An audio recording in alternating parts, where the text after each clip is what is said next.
or Exodus 38, let's call this one pure, because in a lot of ways it goes back to Genesis 17 when we saw God calling Abraham to be blameless. We talked about how that standard seems so high, but it's almost light in comparison to the fact that when you get to the Sermon on the Mount, we've mentioned that Jesus called us to be perfect. And both of those standards are impossible unless you understand God's expectations for us in the process of becoming pure. See, the standard to be blameless means that he wants us to reach for something that is beyond our ability. How do we know? Look at Abraham. As soon as he got the promise that he was going to be a great nation, he started to doubt once God put him in a tough circumstance. And he started doing things that defied the belief that he was going to live another week, much less long enough to have a kid, understanding he was childless at the time. He lied about who his wife was to protect his life in the nation of Egypt. And so he doubted as soon as God told him to trust. God knew he was going to fail,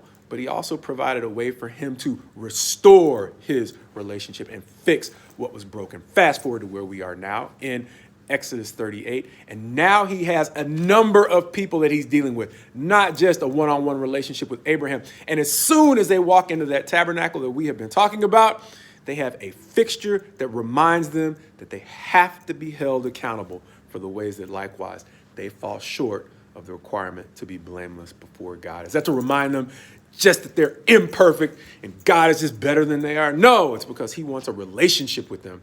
And so when we're talking about pure, we're pointing back to what we talked about in the last chapter 37, in those elements of the holy place and the most holy place that were some of which of pure gold, not the least of which was that pure gold lampstand. And so understand what's going on. We are looking at a destination in the holy place that is pure, but there are people all around the tabernacle who are impure. And the way that God is bridging the gap starts with accountability every time they walk into that physical structure. And in truth, we have to have accountability as much as a primary role in our relationships with one another and God as they did back then when they stared it in the face every time they looked at that altar that blocked their way to the actual tabernacle. And so what does that mean for us? Look at it from this perspective. We talked about the drug trade in previous lessons way back. Let's look at it from this perspective this time.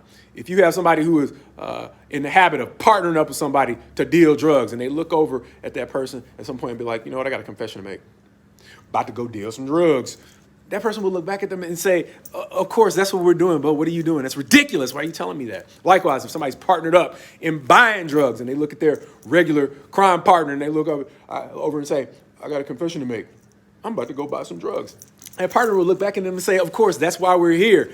That sounds ridiculous to us, but understand how many times in churches we will look at the call to confession. That's a call to accountability.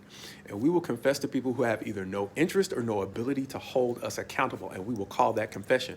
What is happening is we're pulling the sting of confession. And it's supposed to have a sting. Why? I'll say it like this. By the time God got to the end of the Old Testament, he was calling Israel to account for offering watered down sacrifices that cost them nothing. And the less the sacrifice cost them, the less they were willing to change. And they became almost indistinguishable from the nations around them. Understand, likewise with us, the less we confess in ways that actually require us to be accountable, the less we're actually likely to change. Just ask yourself, you don't have to debate with me. How's your current level of accountability working out in your actual growth out of the things you're struggling with? And then understand once again why God has placed accountability as a primary role of his people as they try to grow in their relationship with him.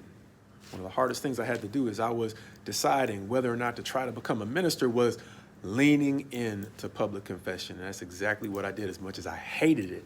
But what I started to realize was this: as much as I hated public confession, as much emotional pain as I attached to it, I also attached a great deal of emotional pain to self-discipline.